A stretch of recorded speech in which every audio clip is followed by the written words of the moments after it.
లక్షలాది మందికి మన తెలుగు మ్యాట్రిమోనీ ద్వారా వివాహాలు జరిగాయి. తెలుగు వారి నంబర్ 1 చాయిస్ తెలుగు మ్యాట్రిమోనీ. బంజారాహిల్స్లోని ఏసీబీ ఆఫీస్ ఎదురుగా ఉన్న ప్రభుత్వ స్థలాన్ని కబ్జా నుంచి విడిపించారు అధికారులు. స్థలాన్ని తిరిగి స్వాధీనం చేసుకున్నారు. ఆ స్థలాన్ని మంత్రి పొన్నం ప్రభాకర్, గ్రేటర్ మేయర్ గద్వాల విజయలక్ష్మి, జిల్లా కలెక్టర్, ఇతర అధికారులు పరిశీలించారు. స్థలానికి ఫెన్సింగ్ పై అధికారులకు కొన్ని సూచనలు చేశారు. ఈ స్థలాన్ని ప్రజలకు ఉపయోగపడేలా వినియోగించాలని ముఖ్యమంత్రి ఆలోచిస్తున్నారని రేవంత్ రెడ్డి చెప్పారు. ప్రభుత్వ స్థలాన్ని కబ్జాల నుంచి కాపాడిన అధికారులను పొన్నం ప్రభాకర్ అభినందించారు.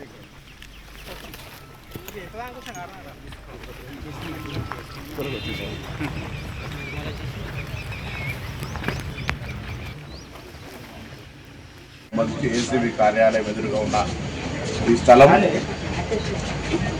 అనాథరైజ్డ్గా కబ్జాలో ఉండడంతో రెవెన్యూ అధికారులు, జిల్లా కలెక్టర్ గారు, ఆర్డీఓ, ఎంఆర్ఓ సిబ్బంది అంతా కూడా దీనికి సంబంధించినటువంటి కంప్లీట్గా రికార్డుల ఆధారంగా దీన్ని రెవెన్యూ ఆధీనంలో తీసుకోవడం జరిగింది. ఇక్కడ ఒక మంచి ప్రజలకు ఉపయోగపడే విధంగా దీన్ని తీర్చిదిద్దడానికి గౌరవ ముఖ్యమంత్రి గారు నిర్ణయం చేసినారు. ఈ స్థలం అంతా కూడా ప్రజలు ఉపయోగార్థం ఉపయోగించడం జరుగుతుంది.